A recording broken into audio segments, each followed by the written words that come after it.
வணக்கம் நண்பர்களே. இந்தியன் கான்ஸ்டியூஷனில் நம்ம டிஸ்கஸ் பண்ண போகிற டாபிக் ஃபண்டமெண்டல் டியூட்டிஸ், அடிப்படை கடமைகள். ஐஏஎஸ் எக்ஸாமுக்கோ டிஎன்பிஎஸ்சி எக்ஸாமுக்கோ படிக்கிற மாணவராக நீங்கள் இருந்தீங்கன்னா இந்த கிளாஸில் டிஸ்கஸ் பண்ணுற பாயிண்ட்ஸை நீங்கள் நோட்ஸாக எடுத்து நீங்கள் எழுதினாலே போதும், உங்களுக்கு நல்ல மதிப்பெண் கிடைக்கும். ஃபண்டமெண்டல் டியூட்டிஸ் இதை இந்தியன் கான்ஸ்டியூஷனில் எந்த இடத்துல நம்ம பார்க்கலாம்னா பார்ட் 4A. இதில் தான் நம்ம ஃபண்டமெண்டல் டியூட்டி சொல்லப்படுது. Directive principles of state policy, DPSP, அரசு நெறி கோட்பாடு. இதுக்கு அடுத்ததே ஃபண்டமெண்டல் டியூட்டிஸை நம்ம பார்க்கலாம். ஃபண்டமெண்டல் டியூட்டிஸை சொல்கிறது ஒரே சிங்கிள் ஆர்டிகல் தான், ஆர்டிகல் 51A. ஆர்டிகல் 51A கீழே மொத்தம் 11 ஃபண்டமெண்டல் டியூட்டிஸ் இருக்குது. ஃபண்டமெண்டல் டியூட்டிஸை இந்தியன் கான்ஸ்டியூஷனில் எடுத்துகிட்டு வந்த காரணம் என்ன, இந்த பேக்ரவுண்ட் என்ன, இந்த ரேஷ்னல் என்ன, இதனுடைய முக்கியத்துவம், சிக்னிஃபிகன்ஸ் என்ன, இதை நம்ம இந்த வீடியோவில் பார்ப்போம். நீங்கள் முதல்ல கவனிக்க வேண்டிய விஷயம் என்னென்னா, இந்தியா சுதந்திரம் அடைஞ்சு 1950 கான்ஸ்டியூஷனை நம்ம ஃப்ரேம் பண்ணி இம்ப்ளிமெண்ட் பண்ணுறோம். அந்த காலகட்டத்தில் இந்தியன் கான்ஸ்டியூஷனில் ஃபண்டமெண்டல் டியூட்டிஸ் அப்படின்ற ஒன்றே கிடையாது. ஃபண்டமெண்டல் ரைட்ஸ் இருந்தது, டிபிஎஸ்பி இருந்தது. ஃபண்டமெண்டல் ரைட்ஸ் என்ன சொல்லுது, தனி மனிதனுக்கு உரிமையை அளிக்கிறது தான் ஃபண்டமெண்டல் ரைட்ஸ். அரசுக்கு எதிராக கூட தன்னுடைய தனி உரிமையை நிலைநாட்டலாம் அப்படிங்கிற கேரண்டியை தரது தான் ஃபண்டமெண்டல் ரைட்ஸ். அதே போல் டிபிஎஸ்பி என்ன சொல்லுது, இந்த அரசு நெறி கோட்பாடு என்ன சொல்லுது, ஒட்டுமொத்த சமூக நலனுக்காக அரசு உழைக்க வேண்டும், சோஷியோ எக்கனாமிக் வெல்ஃபேருக்காக அரசு ஒரு சில விஷயத்தில் கவனம் செலுத்தணும். இது அந்த அரசு ஸ்டேட்னுடைய டியூட்டி அப்படின்னு சொல்கிறது டிபிஎஸ்பி. ஆனாலும் தனி மனிதனுக்கு ஒரு கடமை, ஒரு பொறுப்பை பார்த்தீங்கன்னா இந்தியன் கான்ஸ்டியூஷனில் எங்கேயுமே சொல்லப்படலை. அப்போது உரிமையை அனுபவிக்கக்கூடிய அந்த தனி மனிதன், சிட்டிசன், ஒரு சில பொறுப்புகள், ஒரு சில கடமைகளையும் இவன் ஆற்ற வேண்டும் அப்படிங்கிற ஒரு கான்செப்டை வச்சு இந்த ஃபண்டமெண்டல் டியூட்டிஸை கொண்டு வந்தாங்க. ஃபண்டமெண்டல் டியூட்டிஸை கொண்டு வந்த வருடம் பார்த்தீங்கன்னா 1976 42nd அமெண்ட்மெண்ட் மூலமாக கொண்டு வந்தாங்க.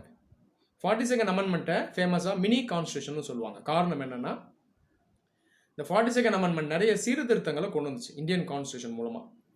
இதுக்குள்ள இந்தியன் கான்ஸ்டியூஷனில் கிட்டத்தட்ட மாற்றி அமைச்சிருச்சுன்னே சொல்லலாம். அதனால தான் இந்த மினி கான்ஸ்டியூஷன் சொல்கிறாங்க.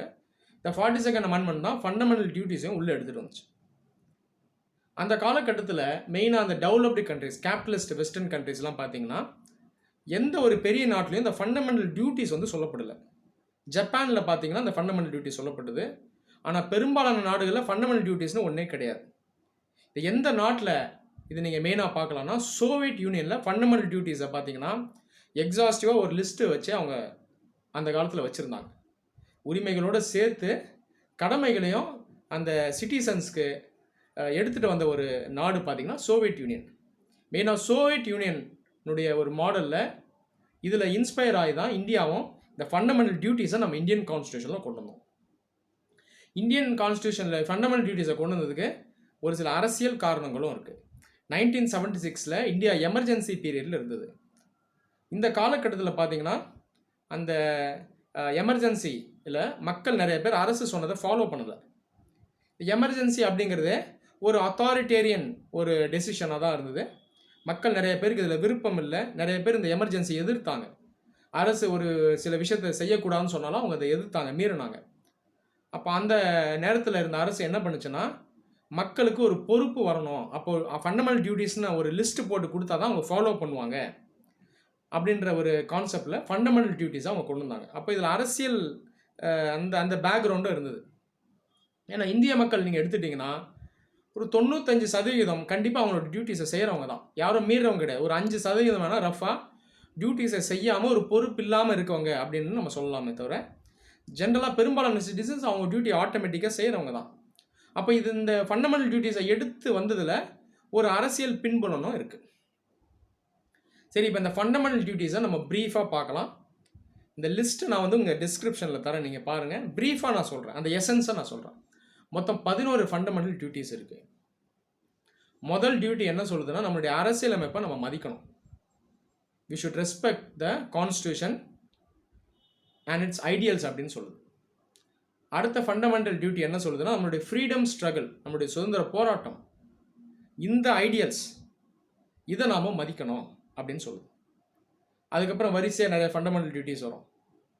நம்முடைய இந்தியாவினுடைய யூனிட்டி அண்ட் இன்டெகிரிட்டி, அந்த ஒற்றுமையை நம்ம பேணி பாதுகாக்க வேண்டும் அப்படின்னு சொல்லுது.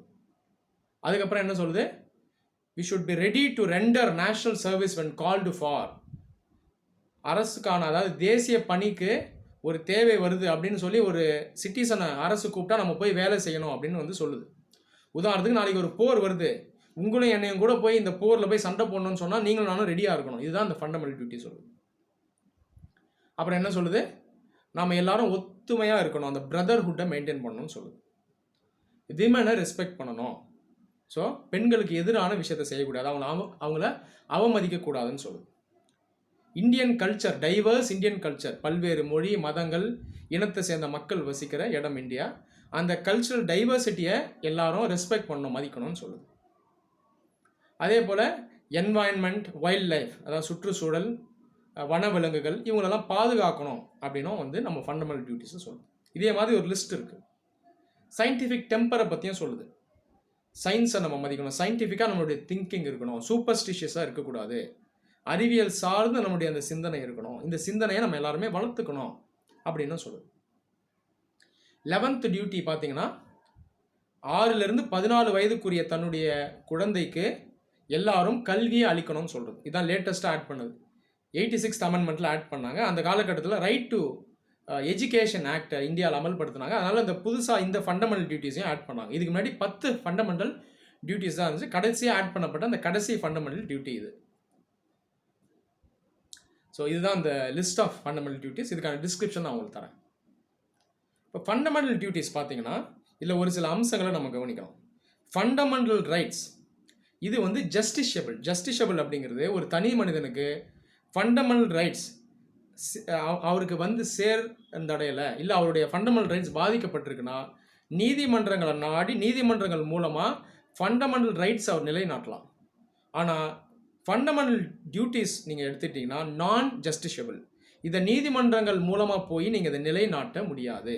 உதாரணத்துக்கு இந்தியாவுடைய கான்ஸ்டியூஷனை மதிக்கணும்னு சொல்லுது, நேஷனல் ஆந்தமை மதிக்கணும்னு ஃபண்டமெண்டல் டியூட்டி சொல்லுது. அப்போ மதித்தா நல்லது. ஆனாலும் நீங்கள் நீதிமன்றத்துக்கு போய் எல்லாரும் காலையில் எந்திரிச்சு நேஷனல் ஆந்தமை பாடணும்னு நீங்கள் நீதிமன்றத்துக்கு போய் நீங்கள் இதை வந்து நிலைநாட்ட முடியாது. இதுதான் நீங்கள் கவனிக்கணும். அப்போ இதை வந்து நான் ஜஸ்டிஷபிள்னு நம்ம அண்டர்ஸ்டாண்ட் பண்ணணும். அதே போல் இதை வந்து வாய்ப்பு கிடைச்சதுன்னா சட்டம் மூலமாக என்ஃபோர்ஸ் பண்ணலாம். அதாவது என்ன சொல்ல வராங்க அப்படின்னா, ஒரு ஃபண்டமெண்டல் டியூட்டியை நீங்கள் எடுத்துக்கிறீங்க அப்படின்னா இதை என்ஃபோர்ஸ் பண்ணுறதுக்கு ஜஸ்டிஷபிள் இல்லைனாலும் இதை நம்ம நிலைநாட்டுறதுக்கு ஒரு சட்டத்தை ஸ்பெசிஃபிக்காக கொண்டு வந்து அதன் மூலமாக நம்ம இதை ஸ்பெசிஃபிக்காக நம்ம நிலைநாட்டலாம் அப்படின்னு சொல்லுது. இதன் அடிப்படையில் நிறைய சட்டத்தை ஏற்கனவே கொண்டு வந்திருக்காங்க. Prevention of insult to national honour act 1971. இப்போ இந்த சட்டம் மூலமாக ஜஸ்டிஷபிளாக ஃபண்டமெண்டல் டியூட்டிஸ் இல்லைனாலும் நம்ம தேசத்தை அவமதிக்கிறவங்கள இந்த சட்டத்தின் கீழே புக் பண்ணலாம். உதாரணத்துக்கு ஒருத்தர் நேஷனல் ஃப்ளாகை எரிக்கிறார் அப்படின்னா இந்த சட்டத்தின் கீழே அவர் புக் பண்ணி அவர் நம்ம ஜெயிலில் போடலாம். இதுதான் நம்ம கவனிக்கணும். அப்போ எங்கெல்லாம் வாய்ப்பு இருக்கோ சட்டத்தின் மூலமாக கொண்டு வந்து ஃபண்டமெண்டல் டியூட்டிஸை நாம் நிலைநாட்டலாம். ஃபண்டமெண்டல் டியூட்டிஸ்க்கு எதிராக நிறைய விமர்சனங்களும் இருக்குது. முக்கிய விமர்சனம் என்ன அப்படின்னு பார்த்தீங்கன்னா, இந்திய மக்கள் எப்படி இருந்தாலும் அவங்க டியூட்டிஸ் ஆட்டோமேட்டிக்காக பண்ணுறவங்க தான் அப்படின்றது. அப்போ ஏன் ஃபண்டமெண்டல் டியூட்டிஸ்னு இன்னொன்று நீங்கள் வேஸ்ட்டாக சப்ளிமெண்ட்டாக வச்சுருக்கீங்க அப்படின்ற ஒரு விமர்சனம் அந்த காலத்தில் இருந்தே இருக்குது. அப்போ ஃபண்டமெண்டல் டியூட்டிஸை நீங்கள் வச்சிங்கன்னா அதை கண்டிப்பாக நீங்கள் கம்பல்சரியாக வைக்கணும். கம்பல்சரியாக வைக்காமல் கைட்லைனாக வைக்கிறது பிரோஜனம் இல்லை. ஏன்னா ஏற்கனவே பெரும்பாலான மக்கள் இதை ஃபாலோ பண்ணுறவங்க தான் அப்படின்னு சொல்லப்படுது. இப்போ நீங்கள் இந்த பெரும்பாலான இந்த ஃபண்டமெண்டல் டியூட்டிஸை பார்த்தீங்கன்னா, உதாரணத்துக்கு விமனை ரெஸ்பெக்ட் பண்ணணும், நம்ம வந்து என்வாயன்மெண்ட்டை சேஃப்கார்ட் பண்ணணும், ஃபாரஸ்ட்டை நம்ம வந்து பாதுகாக்கணும், இந்த மாதிரி டியூட்டிஸ்லாம் இருக்குது. இப்போ இதெல்லாமே பார்த்தீங்கன்னா இந்தியன் கல்ச்சரில் இதெல்லாம் ஒரு பார்ட்டு தான். நம்ம வந்து என்ன பண்ணுறோம், நம்ம சாமி கும்பிடும்போது நிறைய ரிலீஜனில் என்ன சொல்லுது, ஹிந்துவிசமில் ஃபார் எக்ஸாம்பிள் என்ன சொல்லுது, நம்ம என்வாயன்மெண்ட்டை ப்ரொடெக்ட் பண்ணணும்னு சொல்லுது. ஹிந்துவிசமும் நீங்கள் நேச்சர் ஒர்ஷிப்பும் ஆல்மோஸ்ட் பார்த்தீங்கன்னா சிமிலராக இருக்கும். அதே போல் மற்ற ரிலீஜன்லேயே நீங்கள் பார்த்தீங்கன்னா என்ன சொல்லுவாங்க, ஜென்ரலாகவே மற்றவங்களை மதிக்கணும், நம்ம நேசிக்கணும், இந்த மாதிரிலாம் நம்மளுடைய ரிலீஜியஸ் அந்த கைட்லைன்ஸில் இதெல்லாம் சொல்லப்படுது. அதே போல் நம்ம ஃபேமிலிஸில் நம்ம லேர்ன் பண்ணுற வேல்யூஸ் எல்லாமே ஃபண்டமெண்டல் டியூட்டிஸில் இருக்கிறது தான் இவங்களும் சொல்கிறாங்க. அப்போ இதெல்லாம் ஆட்டோமேட்டிக்காகவே இந்தியன் பீப்புள் வந்து டே டு டே லைஃப்பில் ஃபாலோ பண்ணுறது தான். அப்போ இதை நம்ம தனியாக சொல்ல வேண்டிய அவசியம் இல்லை அப்படின்ற ஒரு விமர்சனம் இருக்குது.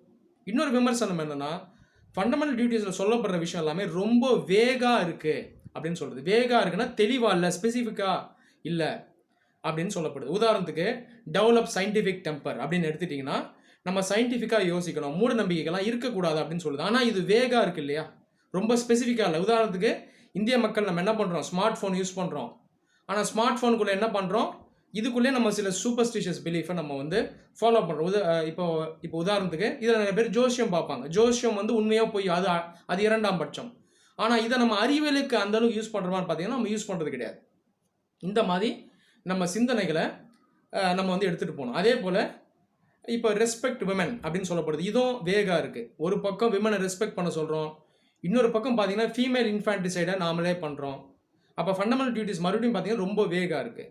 இன்னொரு விமர்சனம் என்னென்னா, இந்த ஃபண்டமெண்டல் டியூட்டிஸை யாருடைய ரெக்கமெண்டேஷனில் கொண்டு வந்தாங்கன்னா ஸ்வரன் சிங் அப்படின்ற ஒரு எக்ஸ்பர்ட், அவருடைய தலைமையில் ஒரு கமிட்டி அமைச்சு அவர் சொன்ன ரெக்கமெண்டேஷனில் தான் அதை கொண்டு வந்தாங்க அந்த காலத்தில்.